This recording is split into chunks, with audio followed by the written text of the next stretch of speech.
God shocks. You won't believe what happened next. The moment everything changed. They said it was over. They said the door was shut. The dream was dead. The diagnosis final. The marriage finished. The opportunity gone. They said, there's nothing left. But they forgot something. They forgot about God. And what happened next? No one saw coming. When it all fell apart, it didn't happen slowly. It didn't send a warning email. It didn't knock politely. It hit like a storm.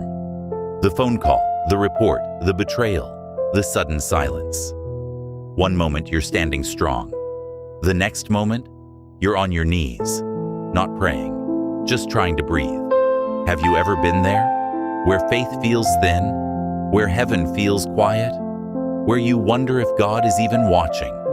That's where this story begins. The silence. The hardest part wasn't the pain, it was the silence.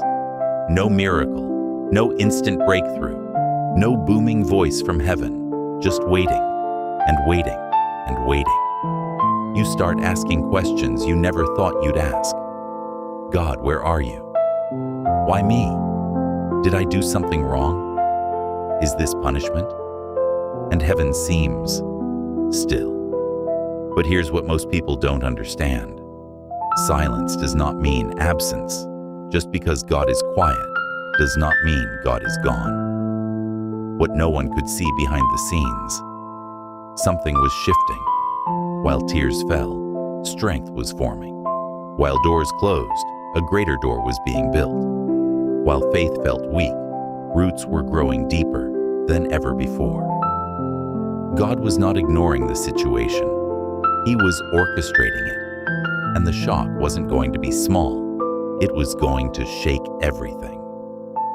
The turning point. It didn't happen in a cathedral. It didn't happen on a stage. It happened in a quiet moment. A whisper in the heart. Trust me. Not a full explanation. Not a 5-year plan. Just 2 words. Trust me. And something shifted. Not outside. Inside. Fear loosened its grip. Hope flickered again. Faith stood up, even if it was trembling. And that's when heaven moved. The shock. The opportunity came back. Bigger. The doctor's report changed. The relationship restored. The provision unexpected. Not small, not subtle, undeniable. The same people who said, it's over, now said, how did this happen? And the only answer was, God. Not luck, not coincidence, not timing, God. And that's when everyone realized. The setback wasn't the end. It was the setup, the transformation no one saw coming opening, the real miracle. Everyone celebrated the breakthrough. They saw the open door. They saw the restored relationship. They saw the financial provision. They saw the healing. But they missed something bigger. The real miracle wasn't what God changed around them. It was what God changed within them. Because before the storm, they believed in God. After the storm, they knew Him. Before the breaking, before everything fell apart, faith was comfortable. Church on Sunday, worship music in the car, a quick prayer before meals.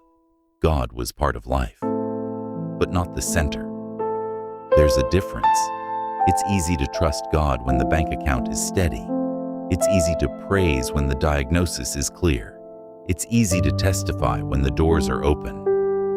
But when the ground shakes, that's when faith is tested. And God wasn't trying to destroy them. He was trying to deepen them. The crushing. There's something about pressure. It reveals what's real. When the storm didn't leave immediately, something uncomfortable surfaced. Fear, control, pride, self-reliance. They realized something shocking. They trusted outcomes more than they trusted God, and that realization hurt. But sometimes God allows the shaking so false foundations can fall, because He refuses to build greatness on unstable ground. The surrender. There came a moment, not loud, not dramatic, just honest. a prayer that sounded like this: God, I don't understand, but I surrender. That word changed everything. Surrender is not weakness, it's alignment. It's the moment you stop fighting God and start flowing with Him. And the moment surrender happened, peace came. Not because the storm stopped, but because trust replaced panic. The inner shift. This is where the shock truly began. The anxiety that once ruled them lost its authority. The fear that once controlled decisions became background noise. The approval they once chased no longer mattered. Something stronger took over. Confidence, not in self. Confidence in God. They started walking differently, talking differently, praying differently, not begging, believing, not doubting, declaring. And people noticed. The people who doubted the same people who said, "You should quit." Be realistic. Maybe it's not meant to be. We're now watching in confusion because the person they thought would break didn't. They got stronger, calmer, clearer. There's something powerful about unshakable faith. It makes the world uncomfortable because it can't be explained. The new identity. Before the storm, they were insecure. After the storm, anchored. Before the storm, they needed validation. After the storm, they needed obedience. Before the storm, they feared loss. After the storm, they feared missing God. Do you see the difference? The miracle wasn't just restoration, it was reconstruction. God didn't just fix the situation, He rebuilt the person. Why God shocks? Here's the truth no one talks about. God shocks the world by transforming ordinary people into living testimonies. He allows the breaking to reveal the calling. He allows the delay to develop endurance. He allows the silence to strengthen discernment. And when He finally moves, it's undeniable, because now the blessing rests on someone mature enough to carry it. The real message. The shocking part wasn't the miracle, it was this. The storm was necessary. Without it, faith would have stayed shallow, character would have stayed fragile, calling would have stayed hidden. Sometimes God shocks you not to scare you, but to wake you, to remind you that you were created for more. The ripple effect that shook everyone opening. One life, many impacted. It was supposed to be personal. Just one person, one storm, one miracle. But that's not how God works. When He transforms one life, He never stops there, because breakthrough is contagious, and what started as a private battle became a public testimony. They couldn't stay quiet at first. They didn't plan to tell anyone. It felt too sacred, too personal, too holy. But when people began asking, "How are you so calm? How did you survive that? Why aren't you bitter?" They couldn't stay silent. And the answer wasn't motivational. It wasn't self-help. It wasn't strategy. It was simple. God did this. And something happened in the room every time they said it. Hope ignited. The shift in the atmosphere. You can feel when faith enters a space. Conversations changed. Instead of gossip, prayer. Instead of fear, expectancy. Instead of complaining, gratitude. Co-workers started opening up.